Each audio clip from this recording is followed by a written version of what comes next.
ನಮಸ್ಕಾರ ಸ್ನೇಹಿತರೆ. ತೆಂಗಿನ ಮರಗಳಿಗೆ ಈ ಬಿಳಿ ಚಿಟ್ಟೆ ಅರಾಡಿಕಸ್ ಡಿಸ್ಪರ್ಸಸ್ ಅನ್ನುವಂತಹ ಈ ಬಿಳಿ ಚಿಟ್ಟೆಯ ಪ್ರಾಬ್ಲಮ್ ಸ್ಟಾರ್ಟ್ ಆಗೋಗಿದೆ. ನೀವು 10 ರೂಪಾಯಿ 20 ರೂಪಾಯಿಗೆ ತಗೊಳ್ತಿದ್ದಂಥ ತೆಂಗಿನಕಾಯಿ ರೇಟ್ ಈಗ 50 60 ರೂಪಾಯಿ 40 ರೂಪಾಯಿ ಈ ರೀತಿಯಲ್ಲ ಆಗಿದೆ.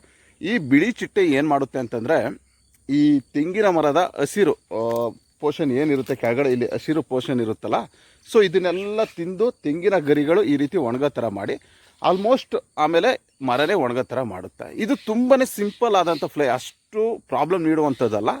ನಾವು ಕೇರ್ಲೆಸ್ ಆಗಿದ್ರೆ ಇವು ತುಂಬಾ ಇಡೀ ಮರಕ್ಕೆಲ್ಲ ಸ್ಪ್ರೆಡ್ ಆಗಿ, ಸೊ ಇಲ್ಲಿ ನೋಡ್ಬೋದು ನಮ್ಮ ತೆಂಗಿನ ತೋಟದಲ್ಲೂ ಕೂಡ ಎಲ್ಲ ಮರಗಳಿಗೂ ಇದು ಸ್ಪ್ರೆಡ್ ಆಗಿದೆ. ಇದರಿಂದ ತೆಂಗಿನ ಮರಗಳಲ್ಲಿ ಇಳುವರಿ ಕಡಿಮೆ ಆಗಿ ಪ್ರೊಡಕ್ಷನ್ ಕಡಿಮೆ ಆದ್ದರಿಂದ ತೆಂಗಿನಕಾಯಿ ಆಗಿರ್ಬೋದು, ಕೊಬ್ಬರಿ ಆಗಿರ್ಬೋದು, ಎಳನೀರು ಇವೆಲ್ಲ ತುಂಬಾ ರೇಟ್ ಜಾಸ್ತಿ ಆಗೋಗಿದೆ. ಸೊ ರೈತರು ನೀಟಾಗಿ ಈ ಮರನ ಕಾಪಾಡ್ಕೊಂಡ್ರೆ ಮುಂದೆ ಒಳ್ಳೆ ಫ್ಯೂಚರ್ ಇದೆ ಅನ್ನುವಂಥದ್ರಲ್ಲಿ ಯಾವುದೇ ಡೌಟ್ ಇಲ್ಲ. ಇದು ಮಳೆ ಬಂದರೆ ಆಲ್ಮೋಸ್ಟ್ ಅದೇ ವಾಶ್ ಆಗಿ ಹೊರಟೋಗುತ್ತೆ. ಮಳೆ ಬಂದು ಗಾಳಿ ಬರ್ತಾಯಿಲ್ಲ ಬೀಸಿದಾಗ.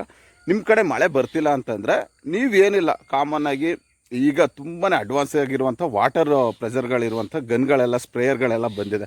ಸೊ ಅದಕ್ಕೆ ಒಂದಷ್ಟು ನೀಮ್ ಆಯಿಲ್ ಹಾಕ್ಕೊಂಡು, ಇಲ್ಲ ಯಾವುದಾದ್ರು ಒಂದು ಫಂಗಿಸೈಡ್ ಹಾಕೊಂಡು ನೀವು ಈ ರೀತಿ ಮರಗಳಿಗೆಲ್ಲ ಸ್ಪ್ರೇ ಮಾಡಿದ್ರೆ ಆ ಚಿಟ್ಟೆ ವಾಶೌಟ್ ಆಗುತ್ತೆ.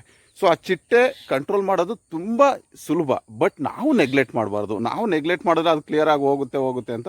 ಸೊ ಅದು ಕ್ಲಿಯರಾಗಿ ಹೋಗಲ್ಲ. ನೀವು ತೆಂಗಿನ ಮರಗಳನ್ನ ಉಳಿಸ್ಕೋಬೇಕಾದ್ರೆ ಈ ಚಿಟ್ಟೆಯನ್ನು ನಿಯಂತ್ರಣದಲ್ಲಿ ಇಟ್ಕೋಬೇಕು. ಮತ್ತು ಒಂದಷ್ಟು ಈ ಎಲ್ಲೋ ಶೀಟ್ಗಳು ಬರುತ್ತಲ್ಲ, ಆಯಿಲ್ಡ್ ಕೋಟೆಡ್ ಎಲ್ಲೋ ಶೀಟ್ಗಳನ್ನೆಲ್ಲ, ಅದೆಲ್ಲ ನೀವು ಅಲ್ಲೆಲ್ಲ ಹಾಕೋದ್ರಿಂದ, ಒಂದಷ್ಟು ಎಲ್ಲೋ ಕಲರ್ಡ್ ಫ್ಲವರ್ಸ್ ಪ್ಲ್ಯಾಂಟ್ಸ್ನೆಲ್ಲ ಹಾಕೋದ್ರಿಂದ ಈ ಚಿಟ್ಟೆನ ನೀವು ಅವಾಯ್ಡ್ ಮಾಡ್ಬೋದು ಸ್ನೇಹಿತರೆ. Thank you.